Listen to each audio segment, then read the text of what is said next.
Okay, Italy, Uruguay. This was a fun little game until I think a yellow card ruined it and switched the momentum straight back over to Italy. There's a bit more details of that, but I think that's probably where I'm going to start off with this. Minimal head contact with his shoulder. I would even say it's not. I think he just kind of hits him in the ball, in the chest. The inside centre for Uruguay hits the Italian player, and this ultimately leads to a yellow card, which I think is just like, can we not do this anymore? I mean, I don't think there's nothing dangerous about it. From first look, I could be wrong. I don't think he actually does make contact with the head. It just looks like it makes contact because he hits the chest and the head hits back because of the force of it. Sure, maybe he's a little bit too high, but he's upright because he's suddenly changing direction. It's very hard to change direction when you're like crouched on the floor like a crab. But that's ultimately, I think, swung it for them. Uruguay played out of their minds in the first half. Their flanker, I think he's a number 6, was playing so goddamn well. Turnovers in the middle of the field the whole time. Their line-out looked good. Their scrum, let's not mention that. But in general, Uruguay were playing really well, played some confidence. You could see that they were fully invested in the game. They looked like they were all over Italy, and they were 10 points ahead. They even had the audacity to go for a drop goal at the end of the first half to push themselves even further ahead. So that was really cool to see. But yellow card aside, Italy did change their game plan and it made all the difference. So let's break that down a little bit. First off, I think Italy were trying to play from their own half a little bit too much. They were obviously thinking that the opposition they were playing against was a lower tier from them. So they thought, we're just going to keep punching you in the face, and ended up just punching themselves in the face because they never made any ground in their own half. The ball got turned over, and then Uruguay were allowed to put pressure on them. I think I saw a stat at the end of the first half. The territory was was somewhere between like 60 to 30%. So that doesn't even add up to 100. It's like 65 to 35% territory to Uruguay in their favour. And especially, as I've touched on before, with Uruguay's such, how do I put it? Bad scrum. I can't think of any other way to put it.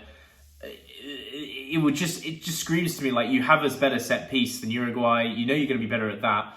Why not kick the territory? Why not just keep the opposition in their own half? Make them be the ones that are trying to climb out of their own half rather than yourselves. And yeah, I mean, I just think Italy was shooting themselves in the foot with trying to keep possession in their own half, and they just kept making mistakes. So second half happens. The yellow card happens, which is an incident, obviously, that I think swings a lot of momentum, and I think it sucked the energy out of Uruguay. But Italy also changed their game plan. They decided to kick the territory a little bit more. In fact, actually, I will say this. They kind of lucked out with the territory game. Basically, after the yellow card, Uruguay's clearances never made it quite far enough out of their own half that when Italy got the ball, they did the same game plan to start with, but they just kept possession. But they were already in the opposition half when they had that possession, and then the tries started coming. Only after I think they got like a 1 or a 2 try lead did they start kicking for territory, and then even more tries kind of rolled out. So they kind of stumbled into a winning game plan a little bit. I mean, sure, they added a little bit more intensity. They look a little bit more awake in the second half, like this game meant something to them. But I mean, that was the difference, is that once Italy started playing in the opposition half and they had a 14-man, so they had a 1-man advantage, everything came together. So yeah, it's unfortunate. I think a yellow card really kind of swung this in a situation where I don't think a yellow card has any business being in. So it's a shame, personally. Just going to go through some notes real quick. Referee calling for more height at the scrum. This seems a bit silly to me. When you're going in for a scrum, both packs are trying to get as low as possible to have as much as an advantage as possible. If you're asking two front rowers to say, I need more height, then it means that the first person that actually does that has a disadvantage and then will be driven against. Saying I need more height, I don't think props are really going to listen to that whatsoever. You try to go for as low as possible while holding the scrum. It's up to the referee at that point, if it does collapse, for him to decide who's responsible for the collapse. You know, it's always a risky business, and it's always a reason sometimes why these scrums collapse inwards, is because both of them are going as low as possible for as much of an advantage as possible. And ultimately, if it collapses, it's usually somebody's fault. So I thought that was a bit silly. Another note on the scrums as well. I noticed the tight head for Romania, or tight head for Uruguay, was kind of going into the scrum, like skipping his head up like this, and like trying to like go in like this. I think that's a really like weak position. Like you're much more wanting to have like a straight back like this, have your shoulders go in and drive like that. And I did see him kind of get dominated on the contact quite a lot from doing that, and I think that was part of the reason the scrums went down. I also think the loose head got driven in by the Italy tight head just by pure power as well. So I think on both sides, Uruguay were just getting dominated. More coaching and more technique required from them. I think the Ioane try was really well worked as well. A lot of phase play and making breaks. And Ioane coming off the wing to kind of go for that centre straight line is really smart winger play. I think it's a sign of a really good winger to smell an opportunity on the inside of the field and decide to leave your wing and come on the inside.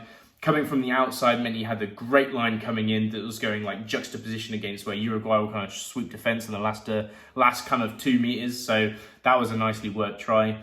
And yeah, that's it for me, really. I think Uruguay had the momentum robbed of them with that yellow card. Sure, you can say at this stage you can't let that kind of get to you, but, you know, I think it's definitely a factor.